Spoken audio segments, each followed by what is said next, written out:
are here already. It's an honor, truly. Thank you so much for honoring our invitation. We are so happy. Every one of us will be properly introduced shortly. Thank you so much. So right about now, I want us to drop our location where we are joining from in the chat box. We can just exchange pleasantries in the chat box. Thank you so much as we do this. Quickly, I want to run us through what we do at BCI, Background Check International. I believe that the name speaks for itself. Background Check International. We conduct background check and we are international. BCI is a full-blown background screening and due diligence company. And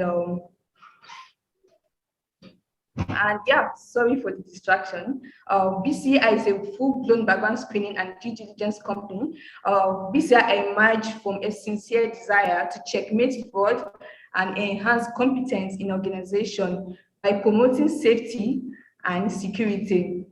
We've been in business for 17 years and counting. As a matter of privilege, we pioneered the background screening industry in Nigeria, and our wealth of experience from working with big names both locally and internationally in virtual all sectors has paved way for us, and also as a member of PBSA, that is a Professional Background Screening Association. We have international network that enables us to offer a quality service at an affordable rate, at a quick turnaround time, and some of our services, of course, are top management due diligence, corporate due diligence, academic certificate check, criminal records check, guarantors check, address confirmation, and the list goes on. So thank you so much for paying attention to that. I'll quickly get to why we are here today. That is our webinar topic, curtailing child abuse in our school. According to UNICEF, 6 out of 10 children in Nigeria has experienced physical, emotional, and/or sexual abuse before the age of 18. And some of these have also experienced physical violence. So we can all agree with me that that figure is alarming. So definitely something must be done as soon as possible to curtail this act in our society. And we at BCI believe that it's our social responsibility to, with issue when it comes to child abuse, issues like child abuse should be properly dealt with, not just at the individual level, but at the family level and also at the organizational level. And that is why we have experts here today to not just discuss, but also educate us on how to curtail this act in our society. And we have here with our guests, which we are honored to have here with us. So we are going to be engaging them today so that they can teach us practical steps on how to curtail this habit, on how to curtail this act rather, and so that we can provide a safe place for our children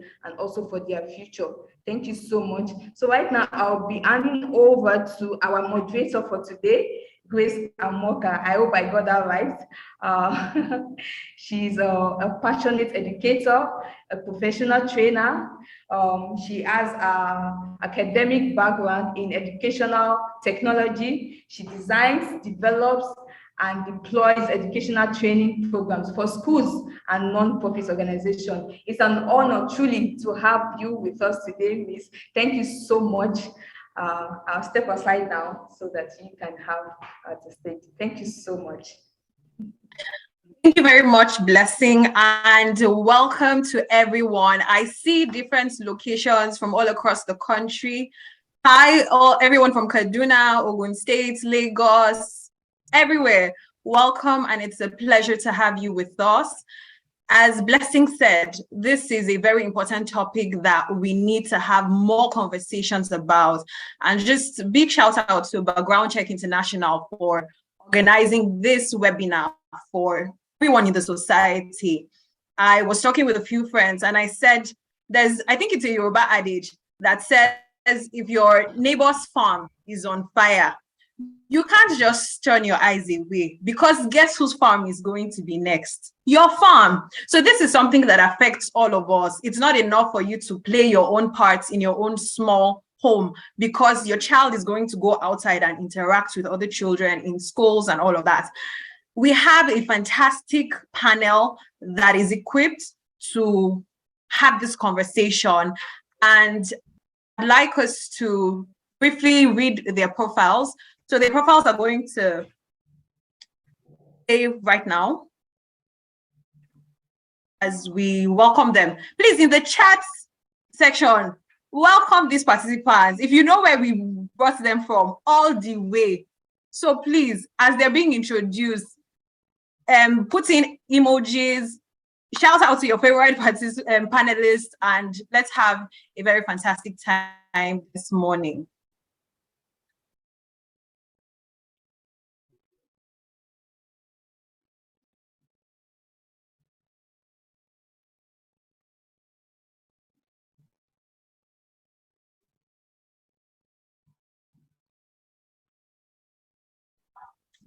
I can't hear the sound for. I can't hear anything. If that isn't working, just let me know that I can go ahead and just introduce our panelists so we don't spend too much time waiting.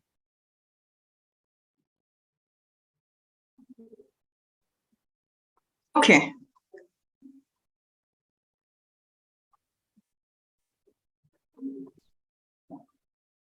Okay, I'll just go ahead. So Detutu is a gender-based response and child protection specialist. She's an advocate for child rights, women and youth empowerment. She's passionate about her work in the social development space. She's currently the CEO of the Cece Yara Foundation and has worked on numerous gender-related projects with organizations such as WARI, USAID violence projects. She has consulted for disability rights advocacy, European Union, United Nations, and British Council. She has a business administration and education background, a master's in business, and certifications in project management, gender equality, as well as sexual and gender-based violence prevention.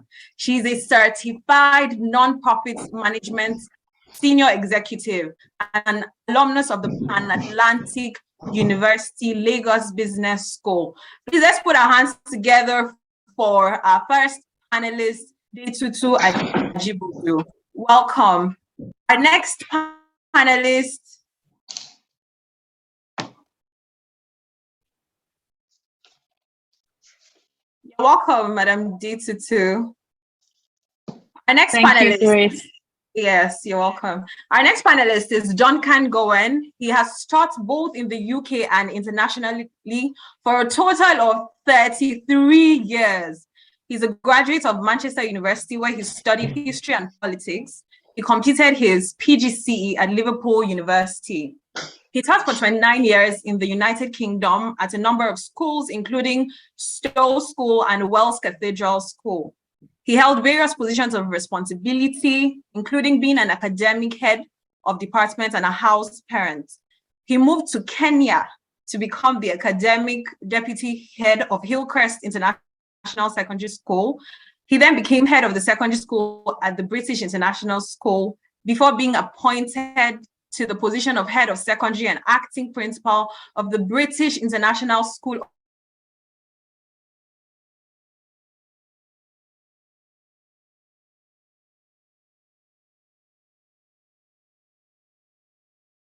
people that work with agencies that focus on child protection. It is everyone's business. It is a father's. People that work with agencies that focus on child protection. It is everyone's business. It is a father's business, an uncle's business. So it is a force.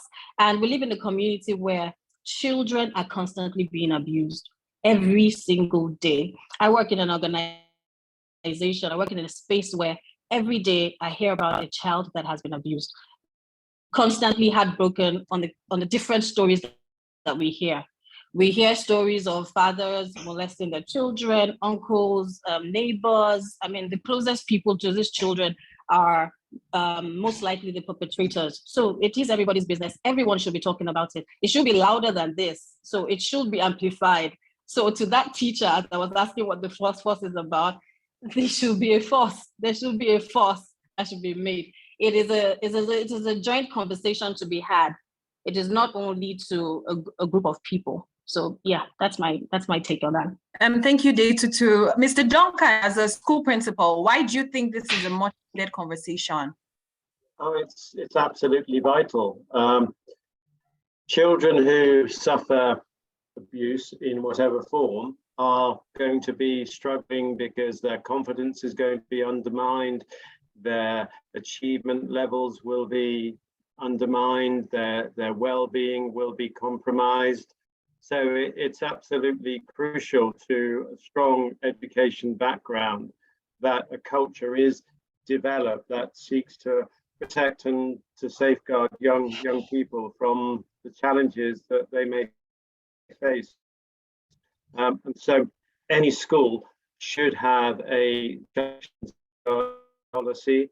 All schools should have in place a program of training for staff, and not only teachers, but also support staff who are involved in the school. And also, and I think that this is increasingly more and more evident now, schools should have in place a platform to help students manage their own well-being, because young people who are confident about their own well-being are confident about standing up for what they know to be right. So as well as putting in place a training framework for staff, we also have to empower young people with the tools to develop their own ability to improve their well-being and have the confidence through that well-being to actually stand up for what we know to be right. And all of this is enshrined in the UN Convention on the Rights of the Child, which by definition all countries should be implementing. Thank you very much, Mr. Duncan. Mr. Kola, obviously you think this is important because your organization has put together this webinar, but what were your thoughts when you put together this webinar? All right, thank you so much, Grace. Of course, we decided to do this considering the impact and effect of abuse on our children on the long run.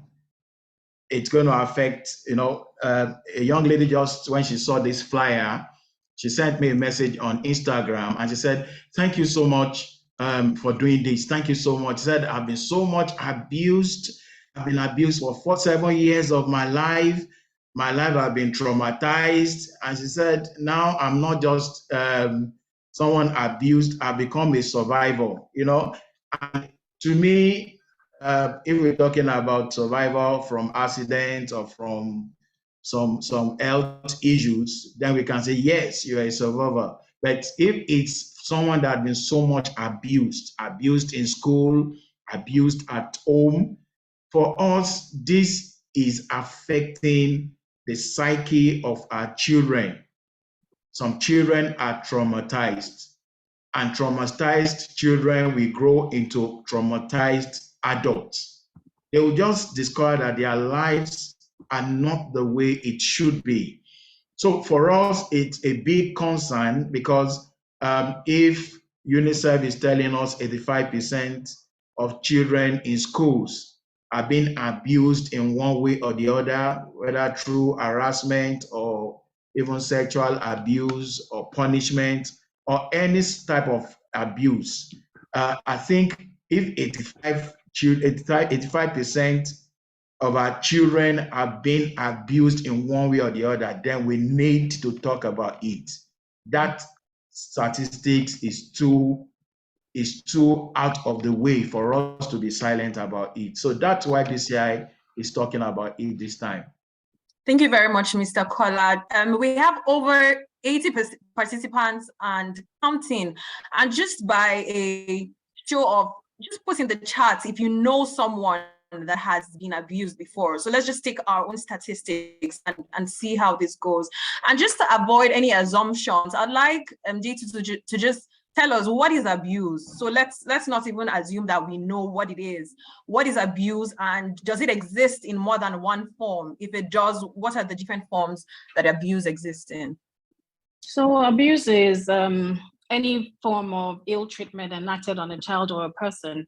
And they come in different forms. It could be physical abuse, which is, inflicting pain on physical pain on a person. It could be by, punching, slapping, cutting, whatever form of physical pain that can be inflicted on someone. There is the emotional abuse, which is a very, it's not a very common one.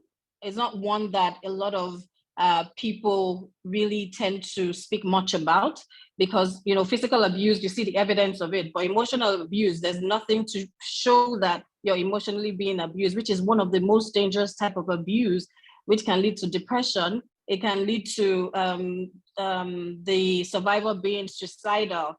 Then there's a psychological type of abuse. There is the form of abuse of social abuse, whereby you're restricting the victim from being a part of a community, you're restricting the victim from being a part of a family, just in order to harm that person. So there are different forms, so many different forms of abuse.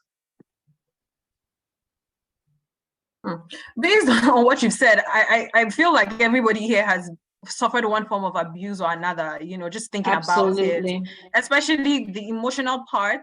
And it's because, there's, like you said, there's no physical sign. It's not something we pay so much attention to.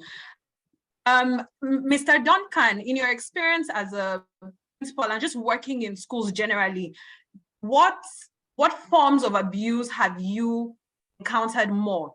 What are the forms of abuse that you have seen, a lot of, more than the other kinds that Detutu just mentioned? I think in part there's some unwitting child abuse, which comes from when families separate. Mothers and fathers are in dispute, and that obviously has an impact on young people. And of course, one does hear about physical abuse as well. But I'd just like to raise the issue of what we now refer to as child-on-child abuse. In previous years, used to be called peer-on-peer abuse, but now we refer to it as child-on-child, which can also be called bullying. That is something that is an area that all schools need to have a policy on, and work very, very hard to educate all involved in such a bullying incident, because that does happen quite a lot. Yeah. So all forms of abuse that have already been mentioned, to a degree, sadly, I've had experience of. Within Nigeria, I wouldn't know which particular abuse is greater, but certainly I would suggest that we have to have policies, trainings in place to deal with all child abuse contexts. Thank you, Mr. Duncan. I like what you mentioned about having policies as schools, and other institutions. Mr. Kola, what should these policies look like? And for school administrators that are here that have never put any thought into it, because bullying seems like a normal thing. So I remember in boarding school, when you would report an incident of bullying to a teacher, the teacher would tell you things like, oh, don't worry, you're going to become a senior very soon, and you would pay back, sort of. So it's somehow become a norm in the kinds of schools that we have in Nigeria. So what do you think these policies should look like, and who are the people to ensure these policies exist in the first place and are implemented? Mr. Kola. All right, thank you so much, Grace. Now, when we talk about abuse, we have talked about peer-to-peer, but the one that maybe is really gross is when is a teacher abusing a pupil, or maybe like the case that happened in Kano a while back, when it was the school proprietor that kidnapped a 6-year-old girl, abused her, and then went ahead to kill her. So when all these things are happening, schools need to have policies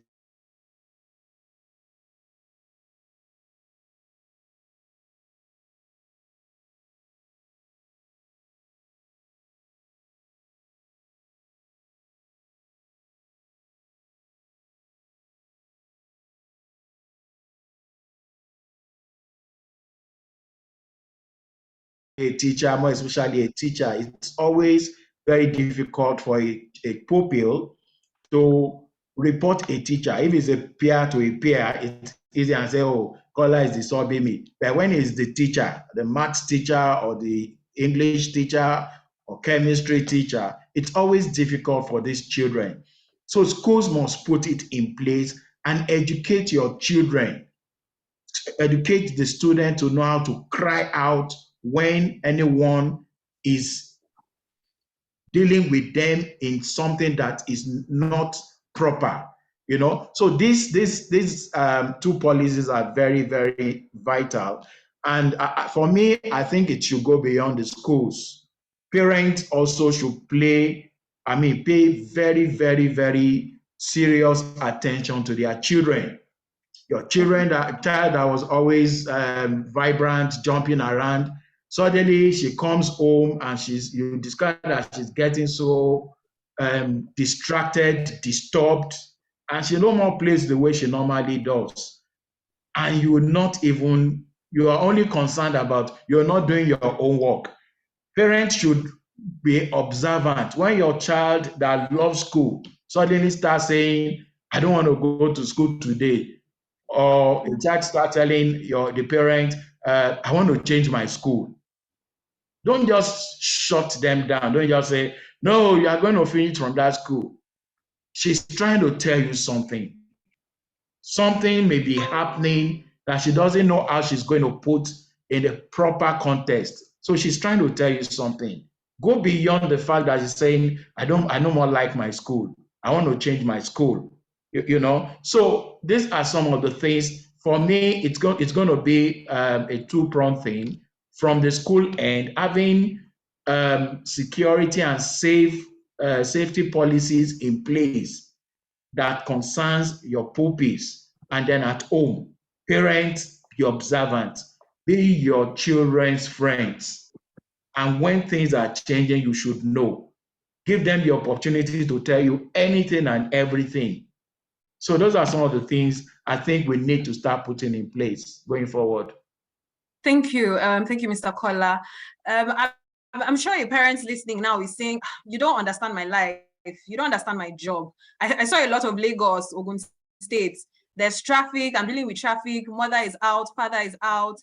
And you're talking about being observant. We don't even have time to spend with these children. Detutu, what's the possibility? What are the practical ways that parents can be more present in a way that helps them, identify that something is going on with my child? Okay. Okay. I think that's what Detutu. Detutu, yes, please. Okay. I was actually going to piggyback on what Kola said. I absolutely love everything he said. I will answer your question, Grace, but before that, I want to talk about policies. Background checks, extremely important. And then putting, also parents being aware of what to be in place or what to do to avoid child abuse, or what to do if they do encounter it. Nigeria, the government has made it easy for parents, for teachers to have a Lagos State safeguarding policy for every institution that houses a child, or every child-centered institution, schools, organizations, NGOs. And the policy says that the overall well-being of the child is paramount. The best interest of the child is paramount. I have been head of school for quite a number of years, and our focus is children. Their interest is important. It's the teacher that abused, if it's a teacher that abused the child, if a child reports, first of all, you need to believe that child. But before that, a school owner is saddled with the responsibility of putting in place the Lagos State, at least that is a guide for you, the Lagos State Child Safeguarding Policy. You need to be transparent. There has to be early recognition of abuse, and there's no way to make that happen except you've put a proper counseling department in place. A lot of schools have the counseling department. A lot of schools have counselors, but they're being saddled with other responsibilities rather than focus on the children. And some schools have counseling departments. Are the counselors trained to understand what child protection is? Are they trained to know what to do when they encounter a child that has been abused? Do they have a relationship with the children enough? We need to also remember that the children spend more time in schools than at home. Now, I'm not saying the responsibility is more on one side than the other, but the children spend more time in school than at home and with the people within the school environment. Now, are the teachers trained? Are the counselors trained? Are the non-academic staff trained on what to do when they encounter abuse or how to protect the child from abuse? Yeah. So I absolutely love what Kola has said, but also that policy, that Lagos State Child Safeguarding Policy is a guide. For schools that do not know what to do or how to put this in place, organizations like ours is ready, is always available free of charge to help put these policies in place, to train children, to change the caregivers, to train the management staff, to train the teachers on what to do, how to protect the children. And also, we're saddled with the responsibility of guiding the children. How about empowering the children? Which is, I love what Duncan said earlier. Are we empowering the children and giving them the tools to know how to say no, to know what their body boundaries are, to know the rights of their body, to be able to tell a teacher that I'm sorry, no. And if that child has been abused, to be able to speak up and say, oh, I have been abused. And the only way that child can speak up, which is where we now come in, is if we've given that child the opportunity to approach us and talk about it. I hope I was able to answer your question. I get passionate. I understand. So Cece Yara Foundation is here for you. I don't think a lot of people know that, but if you're a school and you're thinking of setting up policies, you don't have to do it all by yourself. Reach out to them. Yes, and she said it's free, so please take advantage of this. One of the things you mentioned is the fact that some schools have these counseling departments, but they are saddled with other kinds of responsibilities. And it just says to me that probably they don't know how deep this thing is. So Duncan, I would like you to just help paint a picture. What are the impacts of abuse on a child? Like, does it just end, so a child is abused today and that's it? The child can go about their merry lives and just, or what does it do to that child? In training opportunities, staff will be told that there are certain signs that may be apparent. Students may move from being quite outgoing and gregarious to being very, very withdrawn, sitting at the back of a class, for instance. Work may not be submitted on time. They may turn up looking very tired and exhausted. Clothes may not be laundered, etc., as had previously been the case. So any changes in behavior, a teacher should notice and perhaps go and talk to the designated safeguarding lead in the school. In the context of a boarding environment where I am, we have a safeguarding committee which meets once a term, and we discuss students that perhaps have not been behaving, performing as one might have expected. For instance, if students start misbehaving in class, obviously the thought is, I've got to sort of chastise that particular behavior, but we should also be asking, why is that child behaving as they are? It's, yes, the behavior is inappropriate, but why is the student behaving in that particular way? And it may be that there are issues happening in that young person's life that need help. And as a school, we are very, very committed to actually ensuring that that happens. All educators should be thinking about the why is someone behaving as they are, rather than the behavior itself. So going back to your question, any changes in behavior, that should be a little bit of a red flag, and people should be thinking, now, why is that happening? And then to engage, to empower the young person, if they want to, of course, to actually have a conversation about that. Because establishing that positive relationship, that relationship of trust between a carer, between an adult, is absolutely crucial towards establishing a safeguarding culture within any educational environment. Yeah, so it's about having a culture. You know, I hear you say it's about the culture in the school. Do the students know what is expected? From what everybody has said, one thing that is coming out really strong is observation. So as a teacher, as a parent, do you even know, you know, the typical behavior of the child put in your care to know that something has changed? Because if you don't even know how they behave on a normal day, you wouldn't even know that, you know, there has been a change. So there's a question and answer chat section. Kindly send in your questions there, so it doesn't get muddled up in the chat, so we're able to track all the questions that are coming in. I can see some really interesting questions. Mr. Kola, so we've talked about the fact that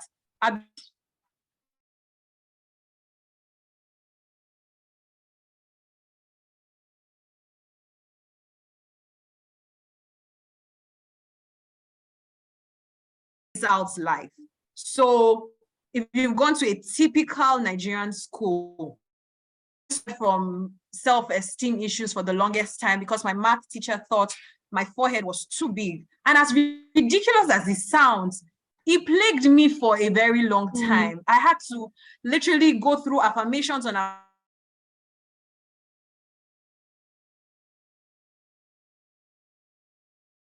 know that somebody walked in. So what do we do in cases where, you know, Detutu said sometimes it's the father, sometimes it's the parents. What do we do? Where do we turn to? All right. Now, since we are talking about schools, and now, like the question, if it's the owner of the school that is carrying out this nefarious act, what do we do? The first thing to do is that parents, talking about parents, you know, it is very unfortunate that parents push almost all their responsibilities to the schools. They want the schools to help train their children, teach them everything. Parents, you are primarily in charge of your child. Of course. You understand? If anything happens, you are the one to be held responsible. So if is the proprietor of a school that is abusing your child should have access to you. Your child should be able to come to you and say, Daddy, something is happening. My daughter talks everything to me. I give her the opportunity to be able to say anything. Deliberately, I carry her out so that we can talk about everything and anything. Parents leave the issue of sex education to the school to handle for them. No, it's not their duty. Daddy and mommy, it's your duty. You're the one that will prepare your child. So even if it's not the proprietor alone, let it be whosoever the person is. You must train your child to be able to say no to whosoever. And if the child is not able to,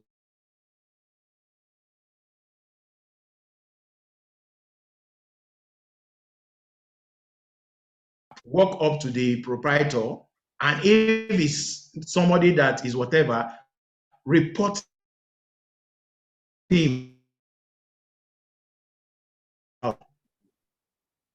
If anything goes wrong with your child, you're the one that will bear it, not the proprietor. If at all they put him in prison, for some of them maybe 5 years, 3 years, and they are out. That whatsoever he or she had done to your child carries it for life. You understand? So, I mean, for me, these are the things that should be done. Train up your child in the way he or she should go from now. So whether in school or when they are working or anything, they know the right thing to do. Charity starts at home, not in school. Wow. I feel like Mr. Kola he's shaking one kind of table that a lot of people don't want to hear. You cannot delegate parenting. So all these aunties, especially the Yoruba aunties that are asking you, when will you marry? And once you marry, they're like, oh, where is the child? If you're not ready for parenting, please just save society, because just listening to all of these statistics and everything everyone is sharing, the impacts are just, we can't, society is already bad as it is, and then putting out broken children that become broken adults, and the cycle continues. It's just sad to think about. Detutu, from your own experience, have you found certain kinds of children more prone to abuse than others? Is there an avatar, of a child that is more prone to abuse than others? Yes. Well, let me quickly say that, if you don't mind, Grace, talking quickly about the question you asked, Kola. Report to the police, report to authority. We've seen cases of father abusing a child and the mother trying to take a step in making sure, he's being dealt with for what he's done.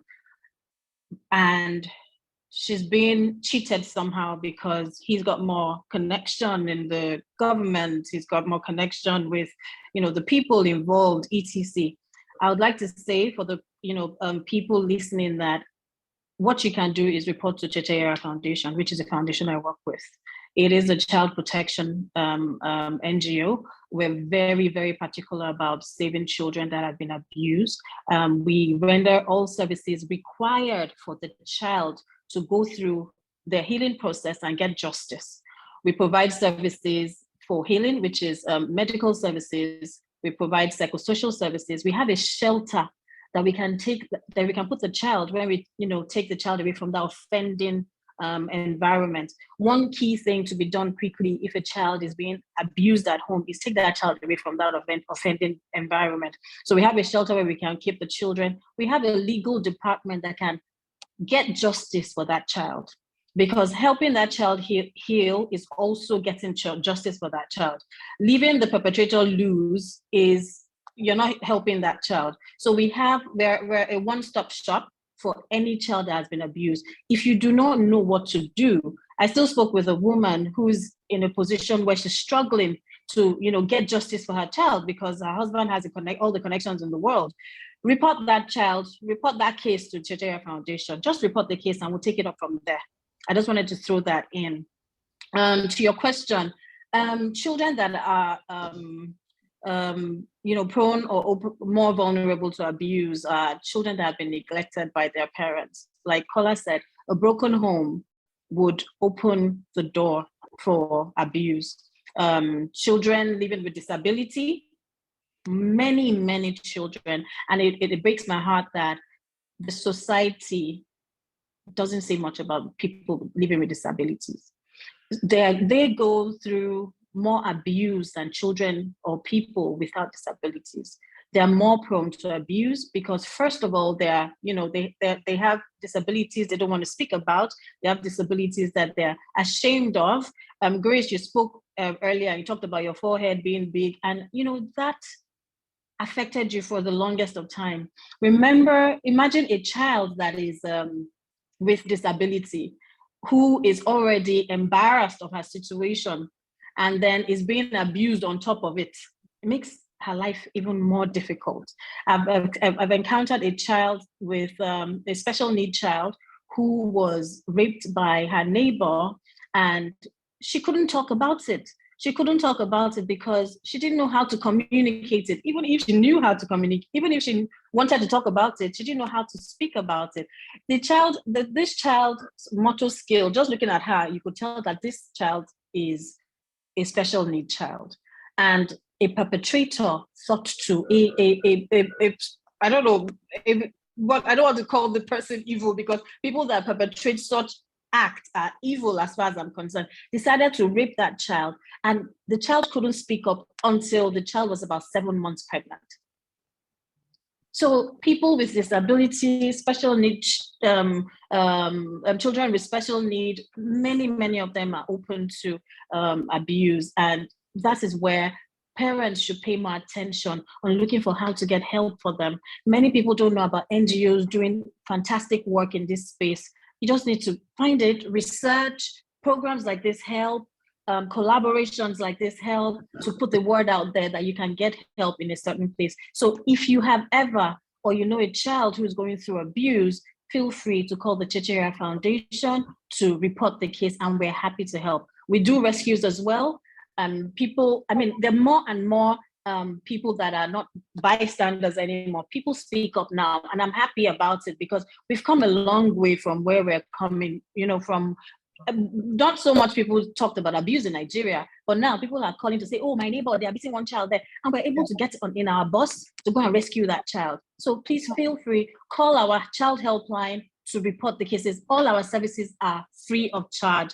Is it okay to, you know, mention the child helpline so people can, you know, Yes, note it down? Absolutely. Put it in the chat. I see someone is already doing that. Oh, yes. So one of my team, yes. So call our child